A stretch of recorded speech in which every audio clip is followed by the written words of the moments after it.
So guys finally launch হয়ে গেল OnePlus-এর তরফ থেকে এবছরের সবথেকে বড় ধামাকা। এটা আমি বানিয়ে বলছি না, বিকজ কথা বলছিলাম OnePlus-এর নতুন ফ্ল্যাগশিপ কিলারকে নিয়ে। ওয়ার্ল্ডের এইটাই প্রথম ফোন যেটা 165 হার্জের সুপার স্মুথ রিফ্রেশ রেট সহ ডিসপ্লে আর স্ন্যাপড্রাগন 8 এলিট জেন 5 নিয়ে এসেছে উইথ কাস্টম গেমিং কোর্স, যার অন্তত বেঞ্চমার্ক স্কোর ছিল প্রায় 4 মিলিয়নের মতো। ইটস OnePlus-এর নিউ OnePlus 15 5G। এই ফোনটাকে আপনি বর্তমান সময়ে অনেক হাই বাজেট রেঞ্জের ফোনের সাথে কম্পেয়ার করতে পারবেন, আর আমার কাছে মনে হয় তাদের থেকেও এই ফোনটা আরো এক ধাপ এগিয়ে এর লুকস, ডিজাইন, পারফরমেন্স এমনকি বিল্ড কোয়ালিটির দিক থেকে। সো অনেক কিছু ইন্টারেস্টিং থাকছে। তো চলুন কথা বলা যাক এই স্মার্টফোনটিকে নিয়ে। এই ফোনটার বক্স কন্টেন্টে আপনারা সবকিছুই পাচ্ছেন। রেড কালারের box. First of all we have a section যেখানে থাকছে একটা সফট প্লাস্টিক ব্যাক কভার। এরপরে ফোন, চার্জার 120 ওয়াটের with type A to type C charging cable, যেটা প্রতিবারের মতনই রেড কালারের। বাকি সেমিকন্ডাক্টর পিন ও ডকুমেন্টেশন তো থাকছে। তো অলমোস্ট সবকিছুই পেয়ে যাচ্ছেন, আলাদাভাবে আপনাকে একটা টাকাও খরচ করতে হচ্ছে না এই ফোনটার জন্য। এবার যদি আমরা এই স্মার্টফোনটির দিকে আসি, this is the first look of OnePlus 15 5G। দেখুন, যেখানে আইফোন 15 প্রো আর 16 প্রোর মধ্যে টাইটেনিয়াম ব্যবহার করা হতো, তারা অলরেডি আবার অ্যালুমিনিয়ামে সুইচ করেছে, যেটা অতটাও বেশি ডিউরেবল না। ফর এক্সাম্পল আইফোনের নতুন 17 সিরিজ। বাট রাইট নাও এই ফোনটায় পাচ্ছেন aerospace grade nano ceramic coating সহ মেটাল। এটা টাইটেনিয়ামের থেকেও 134% বেশি স্ট্রং। স্টিললেস স্টিল, যেটা আইফোন 13 সিরিজে দেখা যেত, তার থেকেও 223% বেশি টাফার।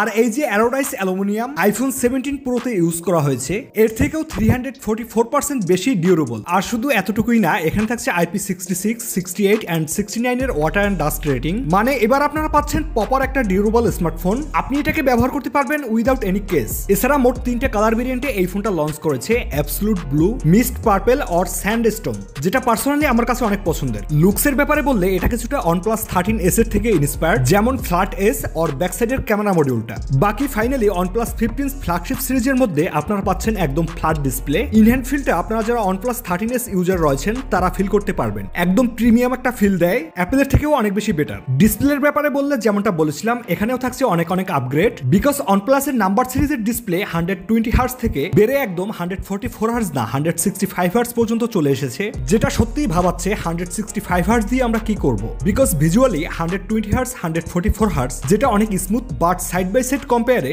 144 হার্জ একটু বেশি স্মুথ মনে হয়, বাট তারপরেও 165 হার্জ। এবার তো আমাদের এক্সপিরিয়েন্স নিয়েই দেখতে হবে।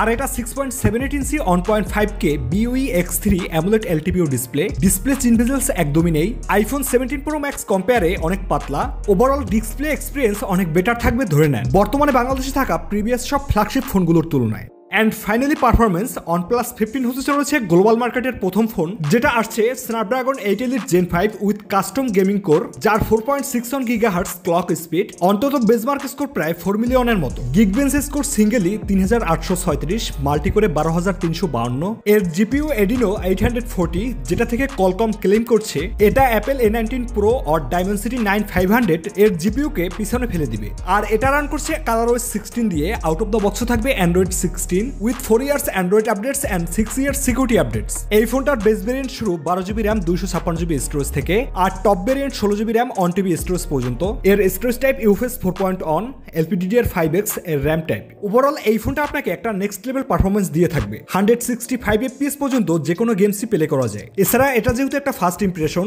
অতটাও গভীরে যাচ্ছি না। গ্লোবাল মার্কেটে লঞ্চ করলে কিছুটা চেঞ্জেস থাকতে পারে, তখন একটা ফুল রিভিউতে কথা হবে। ব্যাটারি সেকশনে এখানে দেওয়া হয়েছে 7300 mAh এর অনেক বড় ব্যাটারি, সাথে 120 ওয়াটের ফাস্ট চার্জার, যেটা থেকে এই ফোনটা একবার ফুল চার্জ করতে সময় লাগবে এভারেজ 30 মিনিটের মতো। আর ব্যাকআপের কথা বললে আপনারা যারা 13s ইউজার রয়েছেন তারা হয়তো এই বিষয়ে অবগত রয়েছেন। OnePlus নেক্সট লেভেলের একটা ব্যাটারি পারফরমেন্স দিয়ে থাকে। আর এবার তো ব্যাটারি ক্যাপাসিটি অনেক আপগ্রেড করা হয়েছে, 5850 থেকে 7300 পর্যন্ত।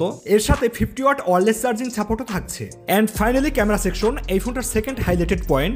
এখানে সবথেকে আপগ্রেড যেটা থাকছে, এবার আর হ্যাজেলব্রেড ব্র্যান্ডিং পাচ্ছেন না, বিকজ OnePlus নিজেদের একটা ডিটেল ম্যাক্স ইঞ্জিন তৈরি করেছে, যেটা OnePlus 15 সিরিজে এসেছে। আর তারা ক্লেম করছে এটা নাকি পিক্সেল আর আইফোনের থেকেও বেটার কোয়ালিটি পিকচার ক্যাপচার করে। এন্ড মাই পার্সোনাল অপিনিয়ন তেমনটাই হয়েছে। এর ব্যাক সাইডে 3টে সেন্সরই 50 মেগাপিক্সেলের, প্রাইমারি 50 মেগাপিক্সেলের ওয়াইড অ্যাঙ্গেল যেটা f1.8 অ্যাপারচার, এরপরে 50 মেগাপিক্সেলের টেলিফটো, আর সবশেষ 50 মেগাপিক্সেলের আলট্রা ওয়াইড অ্যাঙ্গেল। সেলফিতে থাকছে 32 মেগাপিক্সেলের একটা শুটার। সবার প্রথম এর পিকচার কোয়ালিটির কথা বললে এর ডিটেলস, কালার, শার্পনেস এক কথায় অসাধারণ, যেটা বর্তমানে মার্কেটে থাকা ফ্ল্যাগশিপ ফোনগুলোকে চ্যালেঞ্জ করতে পারবে। আর এর যে advance capable periscopic zoom lens রয়েছে তার পারফরমেন্স লো লাইট কন্ডিশনেও অনেক ইমপ্রেসিভ, ডিটেলস অনেক শার্প থাকে জুম করলেও। ভিডিও রেকর্ড করা যাবে ব্যাক সাইড থেকে 8K 30 fps, 4K 30 fps up to 60 fps, আর ফ্রন্ট সাইড থেকে 4K 30 fps up to 60 fps পর্যন্ত। সবশেষ যদি আমরা এই ফোনটার প্রাইসিং এর দিকে আসি, এই ফোনটা চাইনিজ মার্কেটে এর যে বেস ভ্যারিয়েন্টটি রয়েছে 12GB 256GB স্টোরেজ, সেটা 4299 ইউয়ানে লঞ্চ করে বাংলাদেশি টাকায় অ্যারাউন্ড 65 থেকে 70,000 টাকার মতন হবে, যেটা অল্প কিছুদিনের মধ্যেই বাংলাদেশ মার্কেটে অ্যাভেলেবেল হয়ে যাবে। তবে প্রাইসটা শুরুতে একটু বেশি থাকতে পারে, অ্যারাউন্ড 70 থেকে 80,000 টাকার মতো। এখন দেখুন 70 থেকে 80,000 টাকা বাজেটে আপনি পাচ্ছেন অলমোস্ট একটা ফ্ল্যাগশিপ ফোন, যেটা 1 থেকে 1.5 লাখ টাকার একটা ফ্ল্যাগশিপ ফোনের অনেক ক্লোজ। গ্লোবাল মার্কেটে হয়তো নেক্সট মান্থের মধ্যেই লঞ্চ হয়ে যাবে, আর এটা যেহেতু চাইনিজ ভেরিয়েন্ট এত টাকা খরচ করে না নেওয়াটাই বেটার। সো এতটুকুই ছিল OnePlus 15 5G স্মার্টফোনটির সম্পর্কে। কতটা কভার করতে পেরেছি জানি না, তবে খুব শীঘ্রই আমাদের চ্যানেল থেকে এই ফোনটার একটা ফুল রিভিউ আসছে। এর আগে আপনাদের যদি কিছু জানার থাকে অবশ্যই কমেন্টে জানাবেন। I definitely help you all. আজকের মতো বিদায় নিচ্ছি, দেখা হবে পরবর্তী কোনো ভিডিওতে। সবাই ভালো থাকবেন, সুস্থ থাকবেন।